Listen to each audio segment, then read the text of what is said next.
Let's start this conversation first with a couple of really great guests this afternoon. Rear Admiral Dr. Chris Parry is a former NATO commander and a former Ministry of Defence Director General. And we've also got Leigh Turner, who's a former British ambassador to Ukraine and author of Lessons in Diplomacy, Politics, Power and Parties. Good afternoon to both of you, and thanks so much for joining me. Rear Admiral Dr. Chris Parry, let's start with you and talk about NATO for a moment. Do you think, given what we've heard from America this week and everything we've seen at the Munich Security Conference, that NATO is now less relevant than it's ever been since its inception?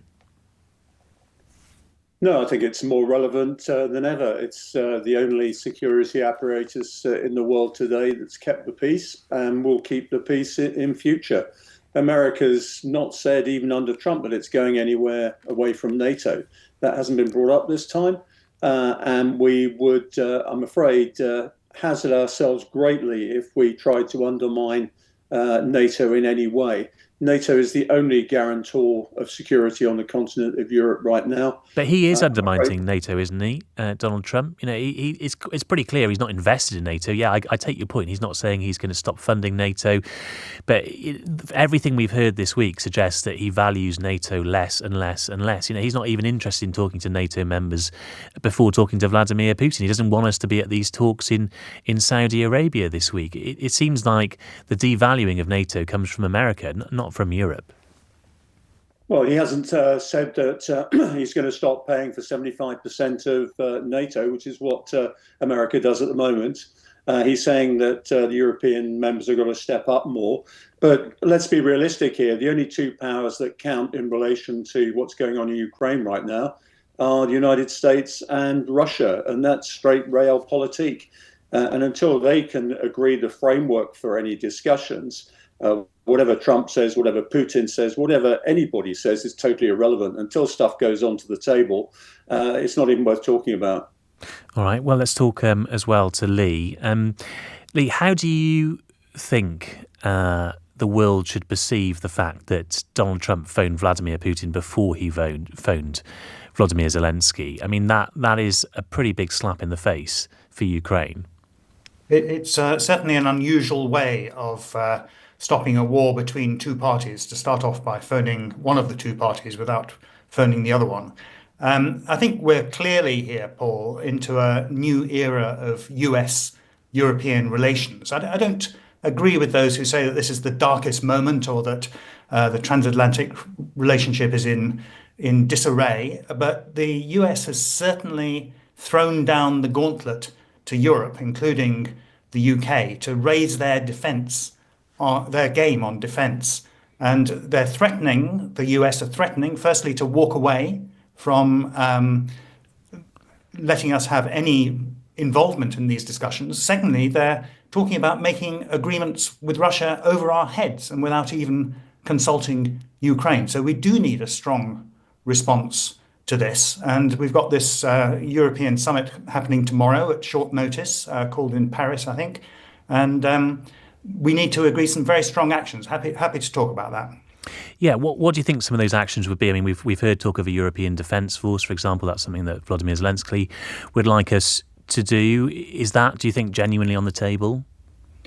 I think the first thing and the most difficult thing is, as John Major actually was saying earlier today, is that we need to increase defence expenditure in the United Kingdom and in other European countries. This is a really difficult thing to do when money is tight.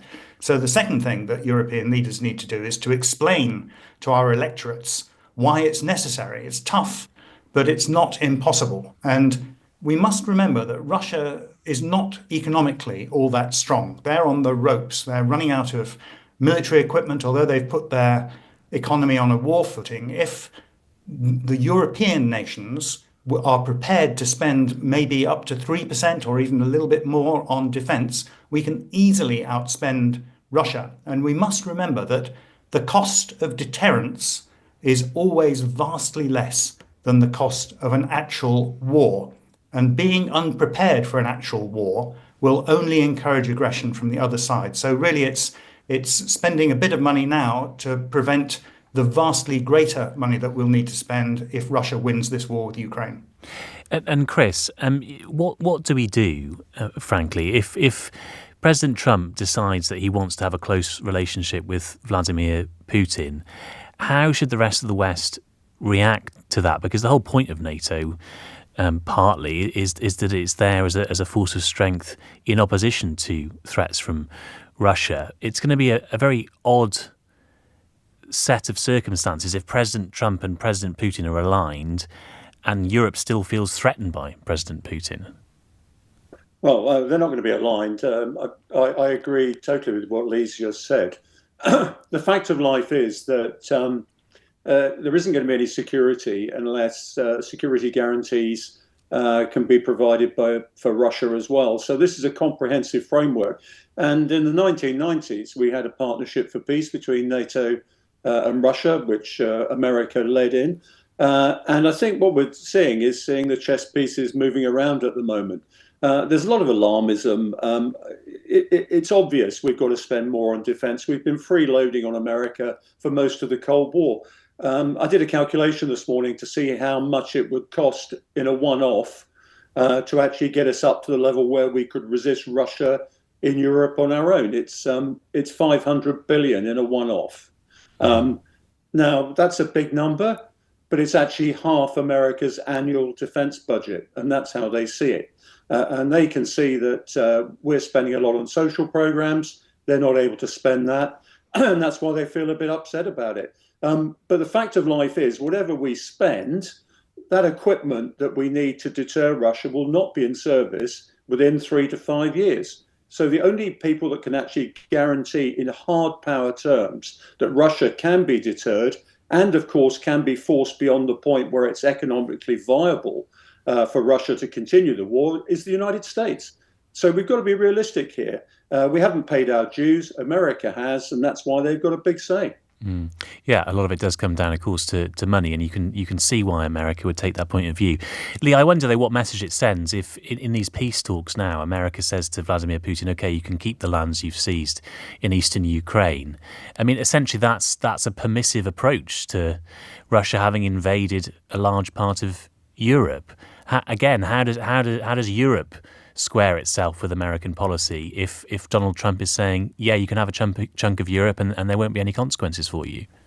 Yes, it does seem rather extraordinary, doesn't it, that Washington seems to have begun potential peace negotiations with Russia by saying, yes, it's okay, you can keep at least some of the land you've taken since 2014, and yes, we'll never let Ukraine into NATO. And since saying those things on Wednesday, the Americans have actually slightly rolled back on both of them, saying maybe some of the land Russia could keep and the question of NATO membership for Ukraine might still be on the table. But you're absolutely right. What will the world look like if Russia is allowed to keep even a small amount of the land that it seized illegally in Ukraine since 2014? First of all, the Russians will be invigorated and encouraged to attack Ukraine again, as they did after the botched peace settlement of 2014 in the first part of this war. Second, the Russians will be very much encouraged to attack anywhere else they feel that they have a historical claim to, maybe Kazakhstan, maybe the Baltic states, maybe somewhere else. And thirdly, every tin pot dictator around the world who fancies a bit of the neighboring country will think, well, if the Russians can do this, why shouldn't we? And we, the UK, the long-suffering UK taxpayer, will face much bigger increases in our defence spending in that kind of extremely dangerous, unpredictable world than we do now to try and prevent Russia from winning this war in the first place. Okay. Fascinating. Thank you both for your expertise. Really great to speak to you both. That was Leigh Turner there, former British ambassador to Ukraine. And also we spoke to Rear Admiral Dr. Chris Parry, who's a former NATO commander.